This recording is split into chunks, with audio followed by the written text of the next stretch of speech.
ಈಗ ತಾನೇ ನಾನು ಹೇಳ್ತಾ ಇದ್ದೆ, ಬಹುತೇಕ ಕಡೆ ಈ ಹೃದಯಾಘಾತದಿಂದ ಸಾವನ್ನಪ್ತಾ ಇರೋರ ಸಂಖ್ಯೆ.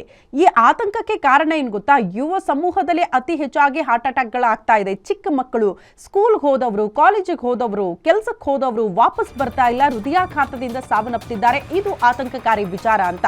ಈ ಹಾರ್ಟ್ ಅಟ್ಯಾಕ್ಗೆ ಕೋವಿಡ್ ಲಸಿಕೆ ಕಾರಣನ ಬಹುತೇಕರು ಇದನ್ನ ಪ್ರಶ್ನೆ ಮಾಡ್ತಾ ಇದ್ರಿ. ಇಲ್ಲ ಅಂತ ಬಹಳ ಸ್ಪಷ್ಟವಾಗಿ ಏಮ್ಸ್, ಸೀರಮ್, IPA ಅದನ್ನ ಸ್ಪಷ್ಟಪಡಿಸ್ತಾ ಇದೆ. ಸಿಎಂ ಸಿದ್ದರಾಮಯ್ಯನವರ ಹೇಳಿಕೆಗೆ ಅತಿ ದೊಡ್ಡ ವಿರೋಧ ವ್ಯಕ್ತವಾಗ್ತಾ ಇದೆ. ಸಾವಿನ ಲಸಿಕೆಯೇ ಕಾರಣ ಇರಬಹುದು, ಅಂದ್ರೆ ಲಸಿಕೆ ಕಾರಣ ಇರಬಹುದು ಹೃದಯಾಘಾತಕ್ಕೆ ಅಂತ ಸಿಎಂ ಆತಂಕ ವ್ಯಕ್ತಪಡಿಸಿದ್ರು. ಸಿಎಂ ಹೇಳಿಕೆಯನ್ನ ಕೋವಿಡ್ ಲಸಿಕೆಯ ತಜ್ಞರೇ ಅದನ್ನೇ ತಳ್ಳ ಹಾಕ್ಬಿಟ್ಟಿದ್ದಾರೆ. ಹೃದಯ ಸಂಬಂಧಿ ಸಾವಿನ ಕುರಿತು ಏಮ್ಸ್ನಿಂದಲೇ ಅಧ್ಯಯನ ಆಗಿದೆ ಅಂತೆ. ಸಾವಿಗೂ ಲಸಿಕೆಗೂ ಯಾವುದೇ ರೀತಿಯ ಸಂಬಂಧ ಇಲ್ಲ ಅನ್ನೋದನ್ನ ಏಮ್ಸ್ ಈಗ ಸ್ಪಷ್ಟಪಡಿಸ್ತಾ ಇದೆ. ಈಗ ಲಸಿಕೆಗಳು ಸುರಕ್ಷಿತವಾಗಿದೆ, ಅದನ್ನ ಟ್ರಯಲ್ ಮಾಡಿಯೇ ಜನರ ಮೇಲೆ ಪ್ರಯೋಗ ಮಾಡಲಾಗಿರುತ್ತೆ. ಅಂಥದ್ದೊಂದು ಲಸಿಕೆನ ಇಂಪ್ಲಿಮೆಂಟ್ ಮಾಡಲಾಗಿರುತ್ತೆ. ಹಾಗಾಗಿ ಅದ್ರ ಬಗ್ಗೆ ಯಾರು ಕೂಡ ಆತಂಕ ಪಡಬೇಡಿ ಅಂತ ಏಮ್ಸ್ ನಡೆಸಿರುವಂತ ಅಧ್ಯಯನದಲ್ಲೇ ಕೋವಿಡ್ ಲಸಿಕೆ ಸೇಫ್ ಆಗಿದೆ, ಅದರಿಂದ ಯಾವುದೇ ರೀತಿಯ ಸೈಡ್ ಎಫೆಕ್ಟ್ಗಳಿಲ್ಲ, ಲಸಿಕೆಯಿಂದಲೇ ಹೃದಯಾಘಾತ ಆಗ್ತಾ ಇಲ್ಲ ಅನ್ನೋದನ್ನ ಏಮ್ಸ್ ನಡೆಸಿರುವಂತ ಅಧ್ಯಯನನೇ ಸ್ಪಷ್ಟಪಡಿಸ್ತಾ ಇದೆಯಂತೆ. ಹಾಗಾಗಿ ಸಿಎಂ ಅವರ ಹೇಳಿಕೆ ಅಂದ್ರೆ ಅವರು ಜಸ್ಟ್ ಒಂದು ಆತಂಕ ವ್ಯಕ್ತಪಡಿಸಿದ್ರು, ಅದು ಕಾರಣ ಇರಬಹುದೇನೋ ಅಂತ. ಬಟ್ ಅದು ಕಾರಣ ಅಲ್ಲ.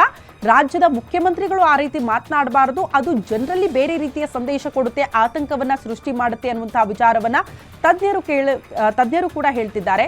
ಅದ್ರ ಜೊತೆಗೆ ಏಮ್ಸ್ ಈ ಹೃದಯಾಘಾತಕ್ಕೆ ಕಾರಣ ಏನಿರಬಹುದು ಅನ್ನೋದರ ಕುರಿತು ಅಧ್ಯಯನ ನಡೆಸಿದಾಗ ಬೇರೆ ರೀತಿಯ ಕಾರಣಗಳು, ಬಟ್ ಅದಕ್ಕೆ ಕೋವಿಡ್ ಲಸಿಕೆ ಕಾರಣ ಅಲ್ಲ ಅನ್ನೋದನ್ನ ಬಹಳ ಸ್ಪಷ್ಟವಾಗಿ ಹೇಳ್ತಿದ್ದಾರೆ.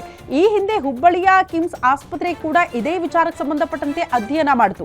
ಯಾಕೆ ಯುವ ಸಮೂಹದಲ್ಲಿ ಅತಿ ಹೆಚ್ಚಾಗಿ ಹೃದಯಾಘಾತ ಆಗ್ತಾ ಇದೆ, ಪುಟ್ಟ ಮಕ್ಕಳಲ್ಲಿ ಕಾಣಿಸ್ಕೊಳ್ತಾ ಇದೆ ಅನ್ನೋ ಕಾರಣಕ್ಕೆ ಒಂದು 30ಕ್ಕೂ ಹೆಚ್ಚು ಮಕ್ಕಳನ್ನ ಅಧ್ಯಯನಕ್ಕೆ ಒಳಪಡಿಸಿದಾಗ ಅತಿ ಹೆಚ್ಚಿನ ಮೊಬೈಲ್ ಬಳಕೆ ಕೂಡ ಒನ್ ಆಫ್ ದ ರೀಸನ್ ಆಗ್ತಾ ಇದೆ ಅಂತ.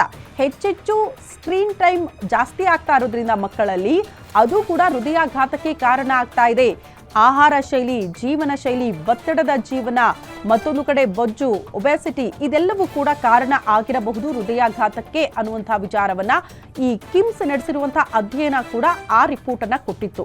ಹಾಗಾಗಿ ಕೋವಿಡ್ ಲಸಿಕೆಯಲ್ಲ, ಆತಂಕ ಪಡಬೇಡಿ, ನಿಮ್ಮ ಆರೋಗ್ಯದ ಬಗ್ಗೆ ಕಾಳಜಿ ಇರಬೇಕು. ಸಹಜವಾಗಿ ಈ ಒಬೆಸಿಟಿ ಇದ್ದಾಗ, ಬೊಜ್ಜಿದ್ದಾಗ ಹಲವಾರು ರೀತಿಯ ಆಹಾರ ಪದ್ಧತಿಯಲ್ಲಿ ನಮ್ಮ ಜೀವನ ಶೈಲಿಯನ್ನ ಬದಲಾವಣೆ ಮಾಡಿಕೊಂಡ್ರೆ ಹೆಲ್ತ್ ಚೆನ್ನಾಗಿರುತ್ತೆ ಅಂತ ವೈದ್ಯರು ಹೇಳ್ತಿದ್ದಾರೆ.